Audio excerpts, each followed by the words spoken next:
こんにちは、ゆかです。今日は Galaxy S26 Ultra をちょっとファーストインプレッションということで1日使っていきたいと思います。東京最終日ということでちょっといろいろと思い出を残しつつ、カメラのテストと新しいプライバシーディスプレイっていうね、スクリーンの機能とかいろいろと試していきたいと思います。カメラなんですけど、まず12メガピクセルから50メガピクセル、200メガピクセル選べます。ただ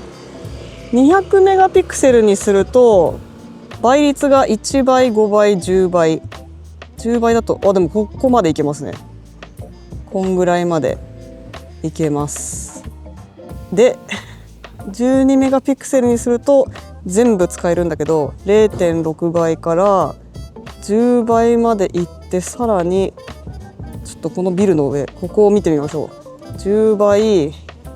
30倍、人がいることに気づきました。100倍。ちょっと手ぶれがきついんだけど、ちょっと写真撮ってみます。だいぶこれはちょっと使えない感じになってますが、でもここからだからね、ここからあそこのビルのこの上の人を撮ったっていう感じで、100倍はちょっと AI が過ぎるが、10倍ぐらいだとすごいこういうビル群とか撮るのにかなりいいんじゃないでしょうか。ではホライゾンロックを試します。これはカメラをどんなに動かしても画像が動かないっていうやつなんですけど、今からちょっと激しめに階段降ります。結構走っているんだけど映像はブレてないはずはい、このプラント撮ってます。画面を回してもずっとまっすぐになっているっていう機能です。では次にお見せしたいのがですね、このモアの中にプロビデオというのがありまして、これをオンにするとすっごいいろんなビデオの、細かい設定を変えられるようになるんですけど、なんとこちらログ撮影ができるんですよ。今ちょっとラットがオンになってますけど、ログでこういう風に色が薄い状態で撮影できるし、撮影の時に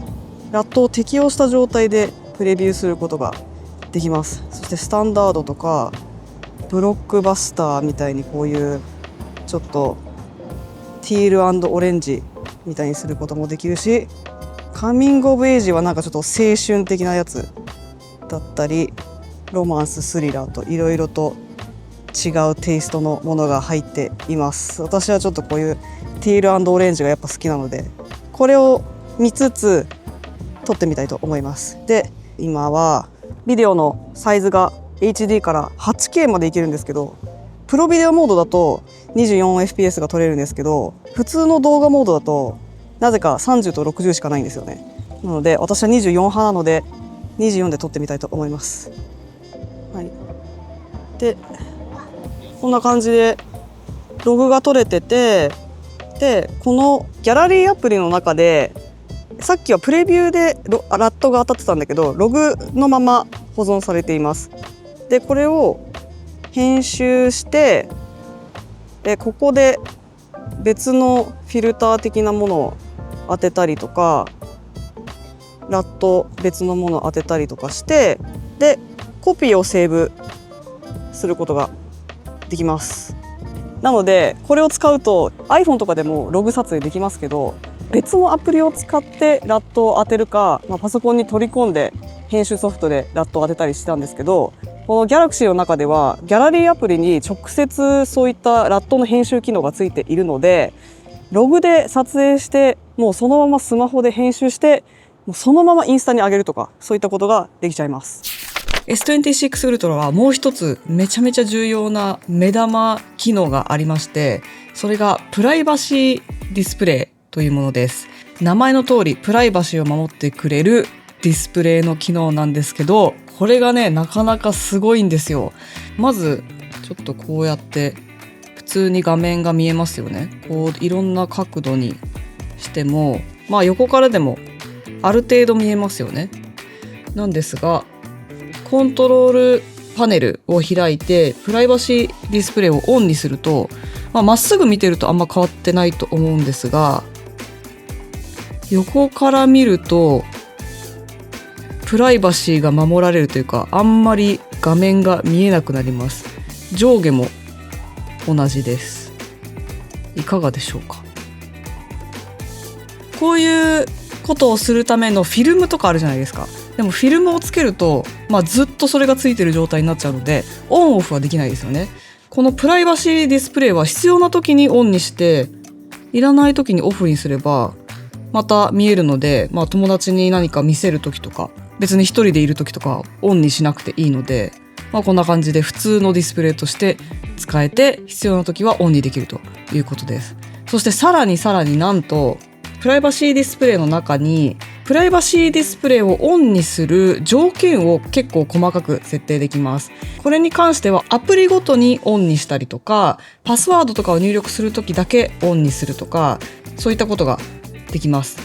さらにここにパーシャルスクリーンディスプレイとありますが、部分的にプライバシーディスプレイをオンにすることができます。というのは、ポップアップ、なんか画面を見てる時の上からノーティフィケーションが来た時のポップアップありますよね。それを、アプリごとにそこの部分だけ黒くするというか、横から見るとあまり見えないようにすることができます。ただ自分はまっすぐ見ていればちゃんと見えるということです。アプリごとにオンにすれば、その条件がついているアプリを使っている時だけ勝手にプライバシーディスプレイになるので、いちいち自分でオンオフをコントロールすることなく、スマートな感じで使うことができます。ということでね、この機能はもうまさにサムスンがディスプレイの技術をめちゃくちゃいろんな技術持っていて、その中の一つの製品化されたものだと思うんですけど、さすがという感じでした。すごいなっていうだけじゃなくて、普通に実用的だと思うので、結構生活にも役立つんじゃないでしょうか。最後にもう一つ、 S26 ウルトラシリーズだけ、こちらにね S ペンというペンが入ってるんですよね。でここから取り出して画面にお絵かきしたりメモを取ったりとか、そういったことができるし、 S ペンをリモコンのように使うこともできて、なかなか私 S ペン好きなんですけど、これももちろん今回の S26 ウルトラでも入っていました。ただね、このね S ペンを入れる部分の向きが決まっているので、なんかここを間違えて変な風に入れると、なんかちょっとだけ突き出てしまうというね感じになるんですけど、ちょっとね戻す時だけ向きを気をつけなきゃいけないかなと思います。あともう一つ、日本限定のニュースで言うと S○○と S○○ウルトラは日本で発売されてたんですけど、中間の S○○プラスっていうモデルもあったんですが、それが今回初めて26プラスが日本でも発売になるそうです。ということで今回は Galaxy S26 ウルトラの、ファーストインプレッションというか主要な機能を簡単にご説明するという感じでした。いかがだったでしょうか。もうちょっと使えたらと思うんですが、ちょっとね今から羽田に行ってニューヨークに帰るので、こちらのねスマホもお返ししなきゃいけないんですけど、Galaxy のスマホもっとレビューして欲しいっていう方はぜひコメントで教えていただけると嬉しいです。それではまた次の動画でお会いしましょう。バイバーイ。